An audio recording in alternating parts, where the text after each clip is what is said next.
한강에 대해 알아보려고 17억 유로나 쓰셨다는데 그거 그냥 공중으로 물거품된 건 아닐까요? 이곳에는 금방 파리 기자 회견을 마치고 한강을 알아보러 한국으로 입국한 기자가 있습니다. 한강의 충격적인 의미를 깨닫고 감탄하고 있습니다. 그 기자가 뭘 보고 그렇게 감탄하고 있는지. 오늘 그 사연을 바로 시작하겠습니다. 안녕하세요. 저는 미국 뉴욕에서 살고 있는 제임이라고 합니다. 먼저 사연을 말씀드리기 전에 저야말로 한국 의도움을 많이 받은 사람이며 한국을 사랑한다는 겁니다. 그 이유 또한 말씀드리겠지만 저는 국제통상부에서 근무를 하고 있는 기자이며 이번에 올림픽 관련하여 취재 건으로 운 좋게 한국에 다녀올 수 있었죠. 사실은 제가 파리 기사를 써야 했고 파리에서 취재를 했었는데 간절하게 소원을 빌면 이루어진다고 정말 기적적으로 한국에 다녀오게 된 겁니다. 앞에서 제가 한국의 도움을 많이 받다고 말씀드린 이유는 제가 한국 기업의 주주거든요. 요즘은 뭐 한 주만 있어도 주주라는 단어를 쓰기도 하는 걸로 알고 있습니다만 그동안 코로나를 겪으면서 어마하게 자산을 증식한 사람이 있는 반면 막바지인 주식에 들어가서 끝내는 울며 손절한 사람들도 많이 있잖아요. 저는 후자였던 그때 제가 모아왔던 주식들을 전부 손절하고 정말 이게 마지막이라는 심정으로 한 기업에 베팅을 했어요. 사실 이거는 도박이라는 것보다는 왠지 확신이 있었습니다. 그건 바로 미국 전역을 흔들어 놓은 김치볶음밥 유행 때문이었어요. 저는 놀라운 유행을 보고 그 양에 비해 많은 양을 베팅을 했고 1분기 실적이 엄청 좋았던 덕에 그동안 손해봤던 금액은 회복하게 되었지요. 저의 가슴은 번개 소리처럼 요동을 치며 저의 통장에는 반짝이는 돈들이 놀라울 정도로 계속 들어오고 있었죠. 그래서 저의 소중한 자산을 불려주는 한국 기업이 주주로서 꼭 한번 한국에 가보고 싶었거든요. 그런데 이렇게 빨리 기회가 올 거라고는 생각까지도 못했었죠. 이제 제가 한국에 어떻게 가게 되었는지 말씀드릴게요. 아시다시피 올림픽이 점점 다가오자 저희 보도국은 쉴 새 없이 바쁘게 지내고 있었지요. 밤에 근무하는 건 기본이고 회의는 눈코 뜰 새 없이 계속 있었지요. 그날 국장님께서는 심각한 표정으로 올림픽 성공하겠지라며 많이 걱정하시더군요. 그렇지 않아도 저희 기자들끼리도 무슨 배짱으로 이렇게 올림픽을 준비하는 건지 라며 말들이 있었거든요. 더욱 이해가 안 되는 건 친환경 올림픽이라는 건데. 아니 선수들 숙소에 에어컨을 제공하지 않는 거였는데 저만 보더라도 에어컨 없는 여름 저로서는 생각조차 하기가 싫거든요. 이런 상황 속에 콘돔은 40만 개씩이나 준비해놓고 제공해서 줄 거라고 하니 파리올림픽위원회는 무슨 생각으로 이러는 걸까 였지요. 그리고 큰 문제는 강도가 높은 강이었거든요. 프랑스는 욕심을 많이 부려 개회식과 수영 종목 오픈 스위밍을 센 강에서 치르기로 한 거였는데 이 강이 더럽다는 건 모르는 사람이 없을 정도로 그 강인데 말이죠. 프랑스는 한국이 올림픽을 계기로 한강 수질을 개선한 걸 우리도 얼마든지 따라서 할 수 있다고 자만했던 것 같아요. 당연하다며 17억 유로를 쏟아부으며 정화 작업을 시작하였지만 그 결과는 엉망이었지요. 이미 오물 박테리아와 온갖 쓰레기와 대장균으로 오염된 상황이었죠. 1년 전쯤 한 노숙자가 이물에서 쓰러져 있었는데 기생충들이 온몸에 들러붙어서 살을 파먹고 있었던 일도 보도되면서 아는 사람들은 알고 있는 곳이기도 하죠. 이런 상황에서 입수가 가능한 수준으로 이강 수질을 정화한다는 건 아주 큰 문제거든요. 상황이 이런데도 아무 문제 없다며 프랑스 시장과 대통령의 말에 드디어 폭발한 시민들은 그날에는 똥과 오줌을 쌀 거라며 무식한 중국 사람들과 같이 이렇게 시위를 하고 있죠. 급해진 국장님은 다른 나라 취재도 해야겠지만 특별히 1순위로 미국과 한국에 신경을 쏟아부어서 취재를 진행하라고 하셨죠. 국장님은 한국에는 그 어떤 힘이 있기에 프링스는 17억 유로나 쏟아부었는데도 해결이 안 되었는데 그렇게 깨끗한 강을 만들 수 있었는가에 포커스를 맞춰서 기사를 써야 한다고 말씀하셨죠. 사실 저희 국장님은 한국에 대해 큰 관심으로 바라보고 계시거든요. 한국과 관련된 기사가 나갔다 하면 사람들 관심과 인기가 상승으로 올라가니까 당연하다고 볼 수밖에 없죠. 시청자들의 시청률과 실시간 검색어로 많은 반응을 보이니까 저희 같은 사람들은 거기에 맞춰 새롭고 신선한 뉴스를 업데이트하고 알릴 의무가 있다고 생각합니다. 어쨌든 저는 국장님의 말을 듣고 가슴이 두근반 세근반 거리기 시작했죠. 한국에 갈 수 있다니 너무 기뻤고 운이 좋았다고 생각하며 보이지 않는 제 통장 계좌를 탈출시켜준 김치볶음밥의 나라 한국을 가보는구나 싶었죠. 회의가 끝나자 마자 국장님께 달려가서 제가 한국에 가겠다고 말씀드렸죠. 파리 올림픽이니만큼 프랑스에 가고자 하는 사람들이 아주 많을 거라 생각했거든요. 그런데 국장님은 벌써 내정자가 정해졌다며 바로 파리로 가라고 하셨습니다. 아니 회의 끝나자 마자 국장실로 간 건데 누가 그 사이에 내 자리를 빼앗아 갔나 싶어서 화가 났어요. 한국에 갈 수 있는 좋은 기회인데 정말 아쉬웠었죠. 휴게실에서 얼음물을 마시고 있는데 때마침 저의 대학교 선배 인로건 부장님이 들어왔습니다. 그 선배하고도 더 친해진 계기도 주식 때문인데 로건도 제가 추천한 주식이 대박으로 치솟으며 저와 가깝게 지내는 선배는 이번에 한국 가는 거 왜 신청 안 했냐며 선배는 한국에 로라 하고 가게 됐다며 말했죠. 저는 그 말을 듣자마자 내정된 사람이 로건 선배로구나 생각했습니다. 로건 선배는 모태에서부터 엘리트 출신 가정에서 태어나 국장님의 총애를 받고 있었거든요. 오히려 국장님이 먼저 선배한테 제안했을 수도 있었겠다 싶었죠. 저는 감히 로건 선배와는 비교가 안 된다는 걸 알기에 아쉬웠지만 선배에게 한국 잘 다녀오라고 말할 수밖에 없었죠. 그렇게 저는 프랑스 파리로 떠나게 되었습니다. 먼저 대통령은 고사하고 파리 시장님이 인터뷰를 딴다면 성공이라고 생각했거든요. 먼저 시장님이 자주 가신다는 식당 앞에서 기다려야 하나 싶었는데 그때 제 취재원이 한 영상을 보내주었습니다. 그 영상은 파리 시민들이 자발적으로 만든 영상인데 제발 피리로 오지 말아달라는 요청 영상이었습니다. 상당수인 유튜버들로부터 일반 시민들까지 엄청나게도 빠른 속도로 워싱턴 올림픽에 반대하는 영상이 올라오기 시작했습니다. 저는 이걸 먼저 취재해야겠다 싶어서 파리에 살고 있는 유명 유튜버 엘라와 컨택을 시도했어요. 센 강 근처에서 만나기로 했어요. 엘라와 만나기 전 저는 센 강을 둘러보지로 했지요.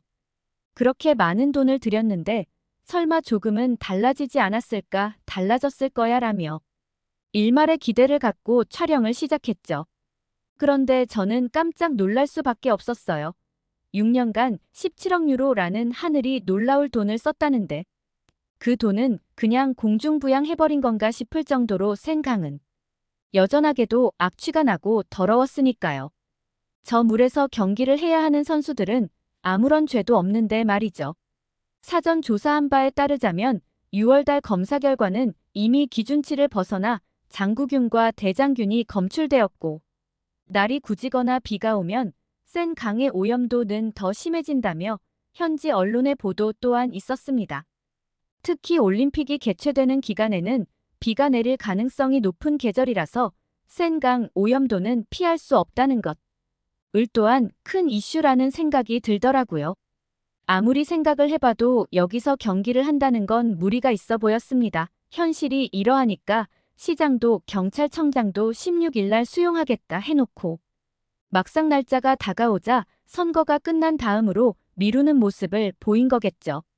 이렇게 금방 한 말을 다시 말을 바꾸는 정치인들은 오염되고 더러운 센강과도 같다는 생각이 들었습니다. 아무튼 센 강 촬영을 마무리할 때쯤 엘라와 약속 시간은 다 되어갔고 엘라는 오히려 이런 취재를 해줘서 정말 고맙다고 애기했습니다.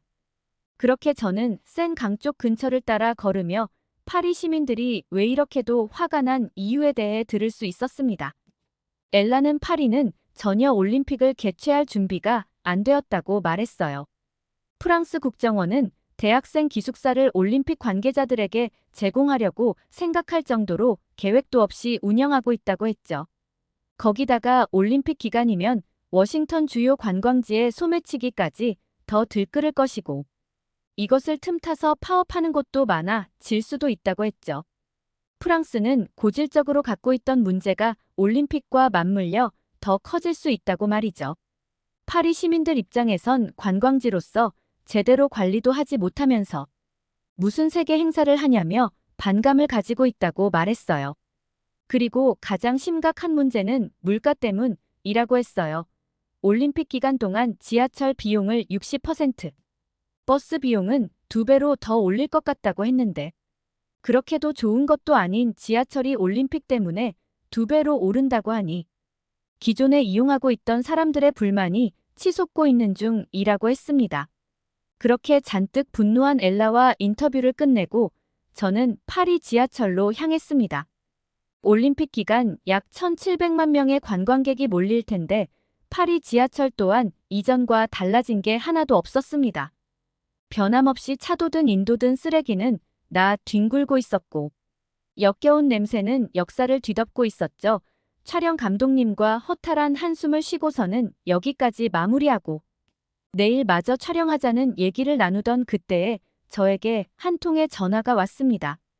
한국으로 촬영을 떠났던 로건 선배였어요. 로건 선배는 전화로 뜬금없이 제가 운이 좋다고 말을 했습니다. 저는 봉창 두들기는가 싶었는데 로건의 상세한 얘기를 들으면서 저의 심장은 꿍꽝거렸어요. 로건 선배는 로라와 함께 한국에 촬영하러 떠났었는데 그만 로건 선배가 발을 헛디뎌서 꼼짝도 할 수 없다고 했죠.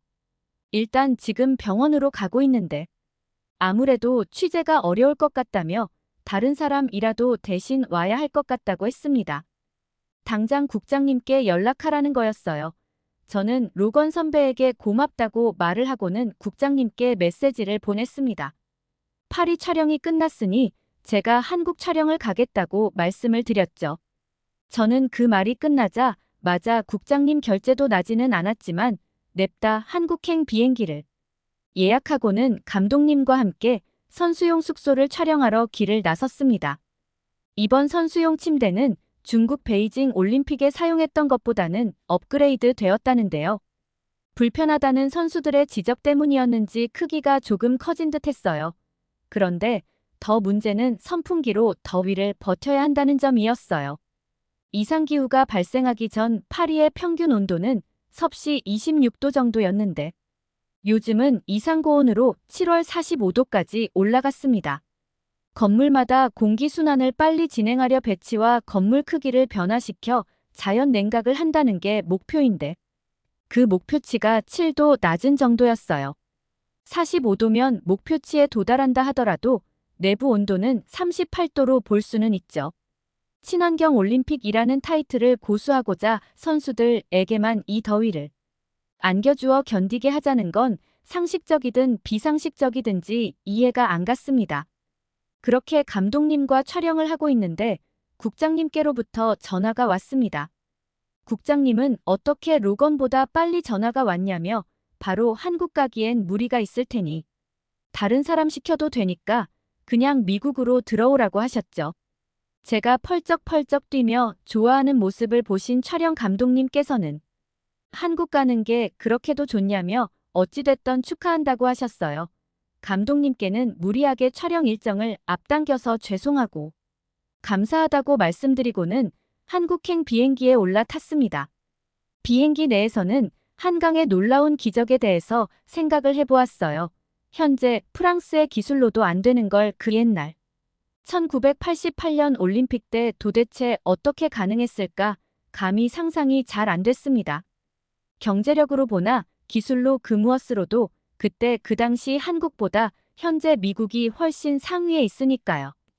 도대체 어떤 큰 비밀이 숨겨져 있기에 이런 일이 가능한 건지 기자 정신이 확 불타올랐습니다. 드디어 한국 공항에 내렸고 로라가 나와 있었어요. 저는 로건 선배한테 전화를 걸었더니 선배는 웨이파이로 영상을 걸었습니다. 영상 전화는 금방 끊어질 텐데 그냥 전화로 애기하자고 하고 싶었지만 무슨 이유가 있겠지 싶어서 전화를 받았어요. 로라 친구는 한강유역환경관리청에 인터뷰 요청을 해두었다며 바로 약속 장소로 이동하라고 했고, 저녁엔 한강에서 한국 사람들이 어떻게들 즐기고 있는지를 촬영하고 오면 좋을 것 같다고 했습니다. 그런데 저는 선배와 통화를 하며 온몸에 소름이 쫙 돋았어요. 저는 무의식적으로 그냥 걸으면서 통화를 했는데, 아니 영상 통화가 한 번도 끊어지질 않는 거예요. 선배 말은 한국은 와이파이나 통화는 어딜 가든 잘 연결되니까 궁금한 거 있으면 언제든지 물어보라고 했습니다. 전화나 메시지보다 화면으로 직접 눈으로 보면서 얘기하면 더 알기가 쉬울 거라며 영상 통화로 걸라고 했어요. 저는 이렇게 인터넷이 속 시원하게 잘 되는 건 처음 봤다며 엄지척으로 올렸습니다. 로라 또한 기자로서 거의 다 가봤지만 한국 인터넷 속도는 따라갈 수 없다고 했어요. 자네는 나중에 지하철 타면 더 놀랄 거라며 의미심장한 말을 하고는 택시를 불러 인터뷰 장소로 향했습니다. 그런데 택시 기사님의 내비게이션이 이상했어요. 바가지 씌우려고 그랬나 경로가 계속 바뀌는 거예요. 뭐 그럴 수 있겠지 싶었는데 한두 번도 아니어서 참다 못해 아저씨 번역기로 돌아가지 말고 그대로 가달라고 얘기했어요. 택시 기사님은 번역기를 듣고 의아한 눈치였어요. 번역이 잘못돼서 못 알아들은 걸까 싶었지만 번역기는 어디서든 안 통한 적이 없었기 때문에 분명히 알아들었을 거라 생각이 들었습니다. 그래서 저는 이렇게까지는 하기 싫었지만 손가락으로 내비게이션을 가리켰더니 그제서야 기사님은 이해하셨다는 듯 환한 웃음을 보이시는 거였어요. 그리고 곧 제 휴대폰 번역기를 가지고 가셔서는 몇 마디 말씀을 하셨습니다. 기사님의 말씀을 듣고 저는 얼굴이 빨개질 수밖에 없었습니다. 기사님이 돌아가려고 길을 바꾼 게 아니라 내비게이션이 최적의 경로를 찾아서 가장 빠른 길로 안내해 주는 거라고 했습니다. 자세하게 보니까 도착 예정으로 보이는 시간이 점점 줄어드는 것 같았어요. 그제서야 저는 기사 아저씨, 정말 죄송하다고 인사를 드렸어요. 그리고는 내비게이션을 유심히 살펴봤어요. 사실 외국에서 길을 찾을 땐 무조건 구글 지도를 사용하는데 한국 내비게이션과 성능 차이가 차이가 나는 것 같았습니다. 자세하게 보니 단속 카메라의 위치나 규정 속도, 도착 예정 시간까지 알려주는데 기사님 말대로 막히는 길을 피해서 가장 빠른 길로 안내해주고 있었죠. 구글 지도에선 오직 가는 길과 소요 시간만 알려주는 게 다거든요. 한국의 택시에서도 이런 놀라운 기술을 활용하고 있다니 참 대단하다는 생각이 들었습니다. 그렇게 택시에서 인상 깊은 경험을 하고 난 후 저희는 약속 장소로 향했습니다. 그런데 저는 그때서야 깜빡 잊은 한 가지를 발견하게 되었어요. 통역해 주실 분을 구해오지 않았던 거였어요. 번역기로 하기에는 좀 한계가 있을 텐데 도대체 어떻게 해야 하나 다급하게 생각을 해보았습니다. 다급히 로건 선배에게 전화를 걸어 큰일 났다며 혹시 통역을 따로 안 해놓으셨냐고 물어봤어요. 그러자 로건 선배는 엉뚱한 말을 했죠. 걱정할 게 없다고 그냥 가라고 하는 거예요. 로건 선배는 그분은 영어를 잘하셔서 통역이 1도 필요 없을 거라며 놀라운 얘기를 하셨어요. 저는 그래도 그렇지. 통역이 없어도 되나 불안해하며 인터뷰 장소로 향했습니다. 그분은 제게 멀리서 오셨다며 반갑게 맞이해 주셨어요. 만나자마자 저는 영어를 할 줄 아냐고 물었고 그분은 잘하지는 못한다고 아주 초보자적인 수준이라고 대답하셨고 저는 속으로 망했다고 생각했습니다. 한강의 기적을 주제로 88 올림픽 때 한국이 어떻게 수지를 개선할 수 있었는지에 대해 얘기하려면 꽤나 복잡한 단어를 써야 할지도 모르는데 스몰 토크 정도 하는 사람과 대화가 이어질지 걱정이었습니다. 그런데 저는 인터뷰를 진행하면서 그분께 좀 따지고 싶었어요. 분명 잘하지 못한다고 하셨는데 영어 실력이 매우 뛰어났기 때문이죠. 나중에 인터뷰 후에 이렇게 잘하시면서 왜 잘 못한다고 하셨는지 물어보자. 한국 사람들은 대부분 다 이 정도는 할 수 있기 때문에 잘하는 편이 아나라고 겸손하게 얘기하시더라고요. 저는 이 정도 실력이 보통이라는 한국 사람들의 영어 실력에 한 번, 이분이 겸손한 태도에 두 번 놀라고 말았어요.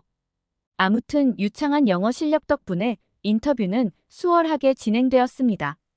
한강은 1960년 이전만 해도 매우 깨끗했다 했어요. 하지만 근대화와 산업화가 시작되면서 한강의 수질은 심각하게 악화되었다고 해요. 아무래도 수백만 명이 모여 사는 도시였기 때문에 강물을 깨끗하게 회복하는 일이 쉽지 않았다고 했습니다. 하지만 1988년 서울 올림픽을 계기로 정부는 한강 개발 사업을 통해 한강에 댐을 설치해 수위를 조절하기 시작했다고 했어요. 그리고 한강 고수부지 일대를 공원으로 조성하고 올림픽대로를 착공해 공항에서 잠실주, 경기장까지 빠르게 이동할 수 있도록 만반의 준비를 했죠.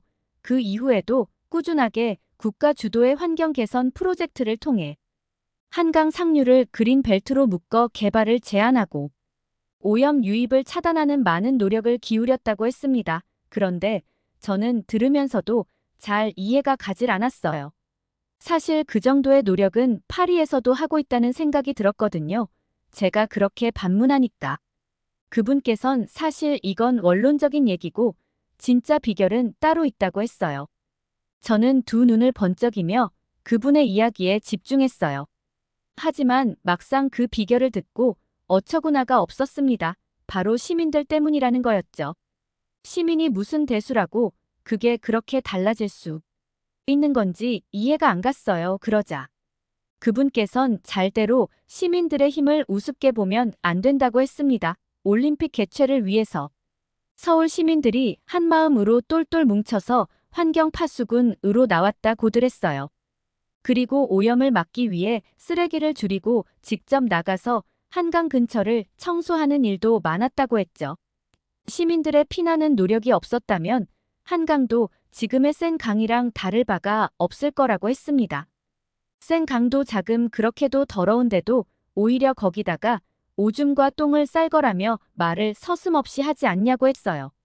거기다가 그렇게 더럽게 쓰는 사람은 바로 파리 시민들이라면 그 설명을 듣는데 머리가 띵하고 아프더니 머리속이 까매지더라고요. 서울과 파리 시민들의 결정적인 차이를 하나 더 찾았어요. 한국 사람들은 1988 올림픽 개최라는 하나의 목표를 두고 힘을 합쳐 한강을 깨끗하게 하기 위해 노력하는 반면 파리 사람들은 데려오지 말라고 영상까지 만들어 올리고 있었죠. 답은 한국 사람들의 시민의식에 있다는 걸 깨닫게 되었습니다. 그렇게 인터뷰는 마무리되었고 귀한 시간 내어주셔서 감사하다고 얘기했어요. 그런데 그분께서 갑자기 저에게 질문을 했습니다. 처음에 메일을 주고받았던 로건이라는 분은 왜 안 오셨냐고요. 제가 한국에 도착하기 전 다리를 심하게 삐어서 걷기가 불편하다고 얘기했어요. 혹시 그분 시간이 되시면 한방병원에 한번 가보라고 하셨어요. 보통 한국 사람은 정형외과에 도수치료로 가보라 했거든요.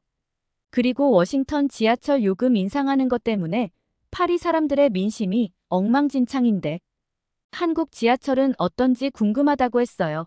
그런데 저는 지하철에 들어서자마자 로라에게 바로 촬영을 부탁했어요.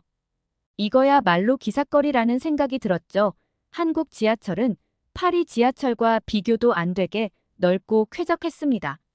그리고 다양한 노선이 도시 곳곳에 이어져 있다는 걸 한눈에 알 수 있었죠. 이것만 타더라도 서울 어느 곳이든 편하게 갈 수 있겠다고 생각이 들었습니다. 그런데 결정적인 차이는 지하철을 탈 때부터 느꼈습니다. 서울 지하철은 자동문이라서 편하게 탈 수 있었는데 워싱턴 지하철은 그렇지 않았어요. 고리로 문을 열어야만 하죠. 가끔 파리 관광객들 중에 지하철 문을 열지 못해서 지하철을 못 타거나 못 내리는 상황이 생길 때도 종종 있다는 글을 볼 수 있었거든요. 그리고 지하철이 서서히 움직이는데 저는 압도적인 차이점 한 가지를 더 발견했습니다. 지하철을 탈 때에는 손잡이를 잡지 않고 서서 가는 게 사실상 불가능했어요. 아무래도 과거의 기술로 지었기 때문에 그 한계가 드러나는데 급 출발과 급 정거가 상당히 적고 터널을 통과할 때 급커브를 하는 경우가 많았기 때문이죠. 그런데 그에 반해 서울 지하철은 상당히 스무스하게 운행한다는 걸 느낄 수가 있었습니다. 한국 지하철의 쾌적한 운행에 감탄하고 있을 때 갑자기 로라 선배에게 영상통화를 했습니다. 저는 왜 쓸데없는 행동을 하나 했어요. 아무리 기술이 발달한 한국이라고 여기는 지금 지하인데 영상통화가 터질 리가 없잖아요. 그런데 이거 귀신한테 홀렸나 싶을 정도로 영상통화가 생생하게 이어졌습니다. 로라는 이제 막 인터뷰가 끝났고 한강으로 이동 중이라고 보고했습니다. 선배도 병원에서 치료를 마치고 나와 숙소로 돌아가고 있다고 했습니다. 지하철에서도 끊김없이 잘 터지는 휴대폰에 감탄할 수밖에 없었죠. 그렇게 저희는 한강공원에 도착했고 한강을 바라보는데 정말이지 상쾌했어요. 그 어디에도 냄새는 나지 않았고 길이나 한강 주위에 널브러진 쓰레기는 발견할 수가 없었습니다. 이렇게 한강을 깨끗하게 유지하는 것도 다 한국 사람들의 자기들 나라, 땅을 사랑하는 마음 때문인 걸까 싶은 생각이 들더라고요. 그런데 저는 거기서 로라와 동시에 깜짝 놀라만큼 벅찬 감동을 느꼈습니다. 바로 저희 둘이 주주로 있는 김치볶음밥을 즐기는 사람들이 상당수로 많았거든요.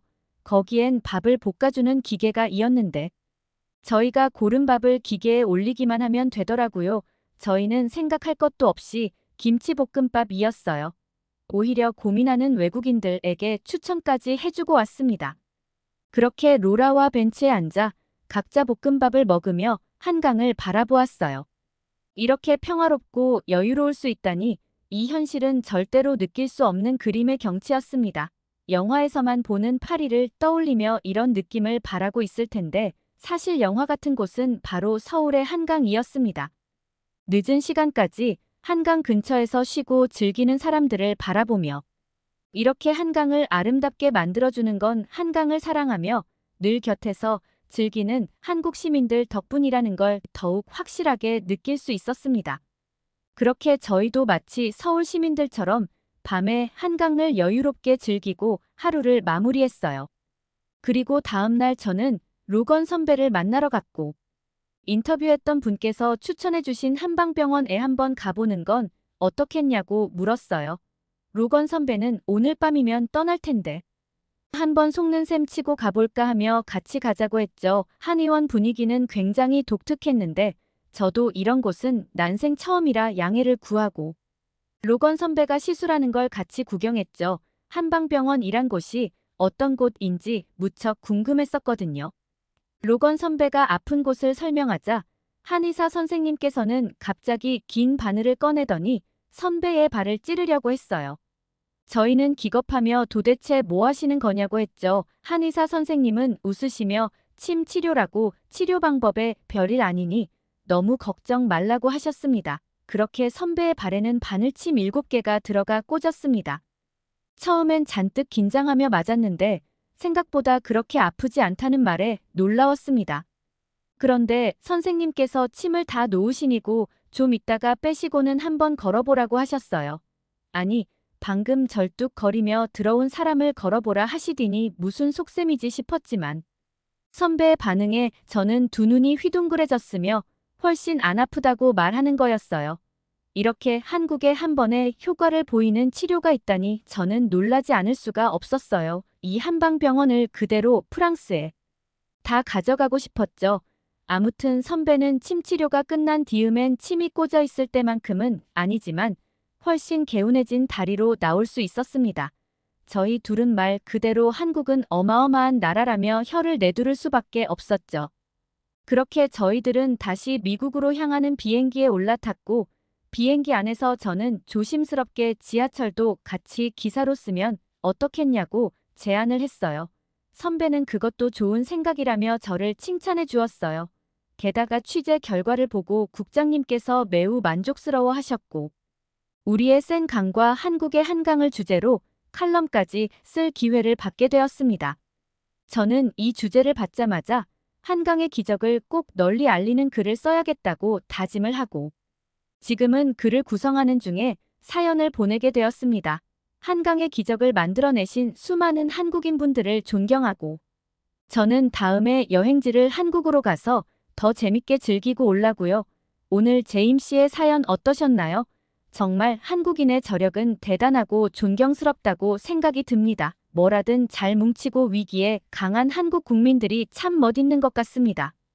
파리 여행 뭐 별거 있나요? 한국이 훨씬 더 대단한 것 같은데요.